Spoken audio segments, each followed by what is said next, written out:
Soalan nombor 2 dia nak time taken for it to strike the ground. So, kita nak T, tapi bila dia strike the ground, jadi kena tengok balik gambar kita.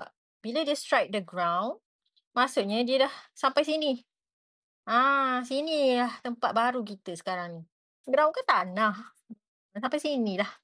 Okey, dekat sini maksudnya awak tak boleh guna dah 20 meter. SS kita sekarang dah berubah jadi jarak yang baru. And sama juga awak tak boleh guna -20 tadi sebab dia dah jatuh ke bawah lagi. Shing kat sini. So bila dia dah jatuh ke bawah, bila dia strike the ground, then dia akan ada nilai SY yang baru iaitu -50 lah. Sebab dia dah jatuh sebanyak 50 meter ke bawah. Still guna equation yang sama iaitu SY equal to UYT minus half CT square. Cuma sekarang ni SY awak kena -50. Last dapatlah T sama dengan 3.193 seconds. So this one is another 1 mark, 1 mark.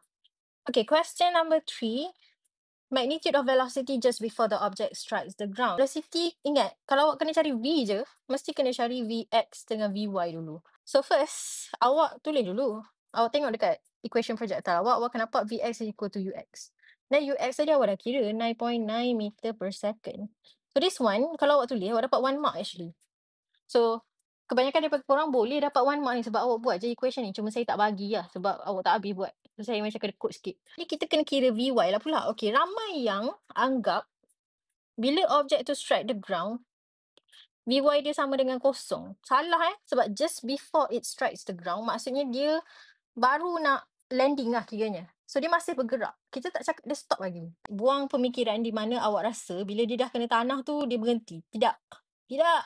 Vy dia awak boleh cari tahu dekat hujung tu, SY adalah sama dengan -50 kan, bila dia jatuh ke tanah.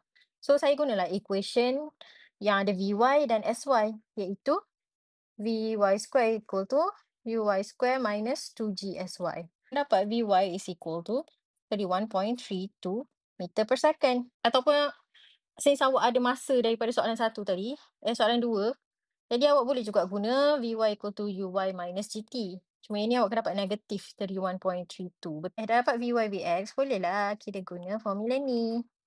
And you will get the magnitude is equal to 32.85 meter per second. So this one, 1 mark for concept, 1 mark for substitution to calculate Vy, and then 1 mark for final answer with unit.